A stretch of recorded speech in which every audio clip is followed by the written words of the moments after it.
Okay, so what is the number one mistake most cyclists make? Oh, let's have a look.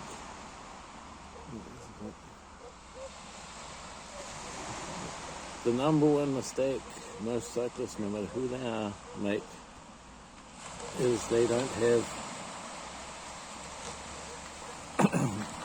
have a track pump. So what does it mean? What is a track pump? Like a floor pump.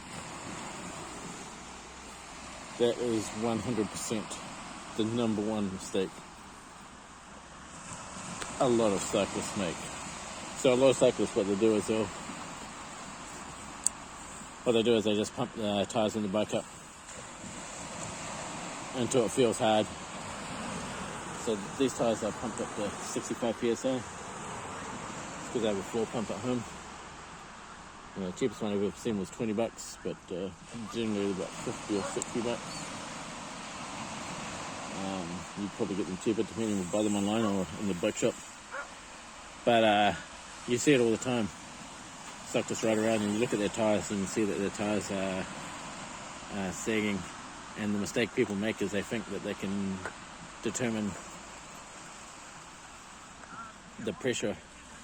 Let's look at these dogs.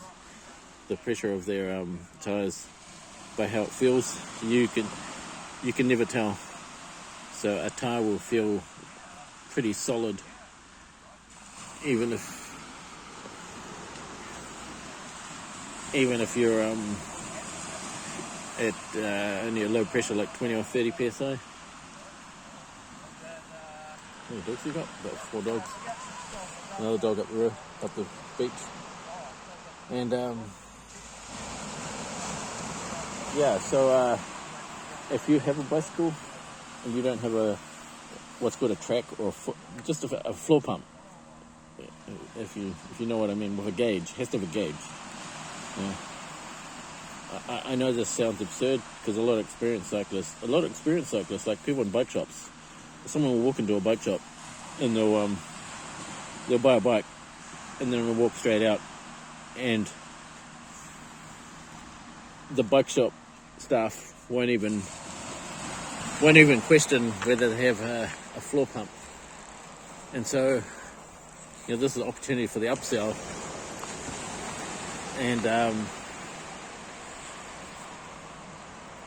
they won't even question. And if you think it's not important, when I was young, I had a bicycle, and I stopped cycling for 10 years, no, maybe 15 years.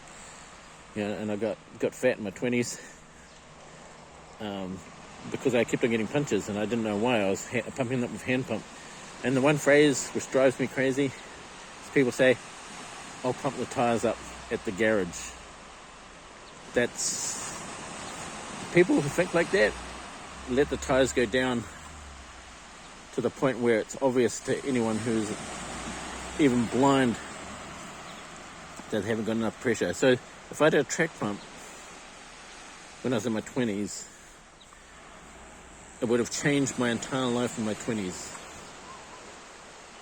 So this is not a small thing. It's seemingly a small thing. It's so small that people, like I said, in bike shops don't even notice it. They just assume, people who are experienced cyclists just assume that this simple, basic, fundamental of cycling is known by everyone.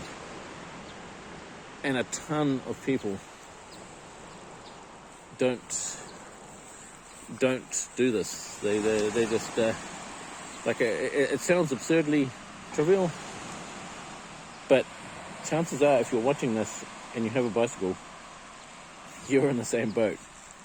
So if you have a bicycle and you don't have a track pump, and you don't pump your tire up to the correct pressure because you don't have a gauge when you pump it up, you do it by feel, run, don't walk to a local bike shop and buy a track pump. Number one mistake. Your life will change. You will stop getting punches. Because a lot of people who aren't experienced cyclists, they get a puncher and the bike just sits in the garage. It's like just sits in the garage rather than using it all the time.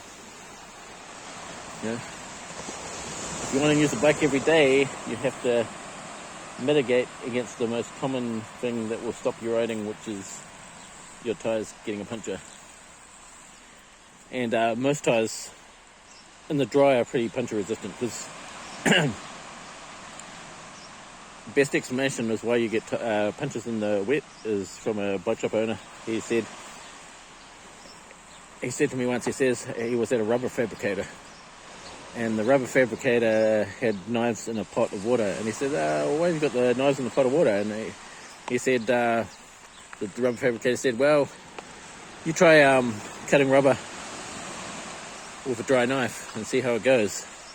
So rubber in itself, even the cheapest tire in the dry, will give you decent puncture resistance. But the main thing is that people, that's the number one mistake. So it sounds trivial, but it's a demarcation line between being able to cycle on a regular basis and do it properly and do it without hassle, and not being able to do it. What's the other basic mistake most people make? Maybe they don't lube their chain. If you're going to lube your chain, I'd recommend wax-based lube like Squirt. It's pretty great. It doesn't make the chain dirty. Well, it reduces doesn't pick up or squirt dirt all over the place. It's just the nature of wax over oil, petroleum-based lubes. But if you clean and lube your chain on a regular basis, and with wax you just wipe it. But if you clean and lube, that makes a difference. I used to have the chain jump. I never know if you want to reduce the chance of the chain jumping. That's the number one thing. That used to happen on a regular basis on my e-bike. But here we are. If you're wondering what the scenery is, what is it? We are on Oniroa Beach. I'm going to pin it in the location. So, that said, that one for 86 written on it was here yesterday. I put up a video yesterday. Have a look at scenery. Whew. Pretty sweet. If you want to ride every day, this is you can get it pretty sweet. You won't put it on and get as good as. I better get going anyway. Okay.